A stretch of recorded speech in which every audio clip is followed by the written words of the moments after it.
এই কুর্তিগুলো কাটিং করতে অনেকটাই সমস্যা হয়, কিন্তু আমি আজকে কাটিং করব আর দেখাবো সিম্পল কুর্তি কী করে কাটিং করতে হয়। একা ভিডিও করা আর কাটিং করা একটু অসুবিধে হয় আমার, এই জন্য আমি সমস্ত কিছু কিভাবে বানালাম আমি ঠিক দেখাতে পারি না।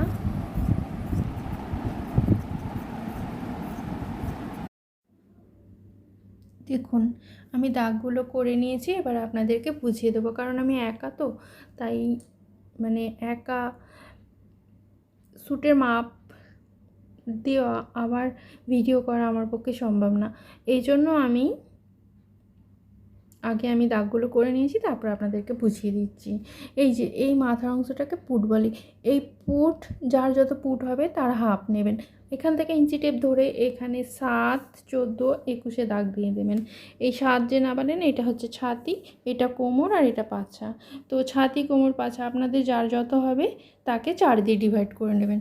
নিয়ে এখানে ছাতির মাপটা নেবেন, তার সঙ্গে 1 বা 1.5 ইঞ্চি যোগ করবেন, কোমর পাছাতেও তাই। আর এই যে নিচে সব থেকে নিচের অংশটাতে, এটাতে যা পাছাতে নিয়েছেন তার থেকে 1 ইঞ্চি বেশি নিয়ে নেবেন। এইভাবে হয়ে যাবে আপনাদের দাগগুলো।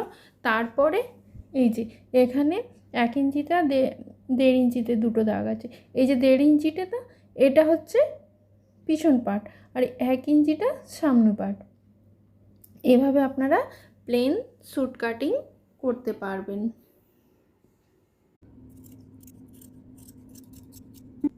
আমি কীভাবে কাটিংটা করছি দেখে নিন, তাহলে বুঝতে পারবেন।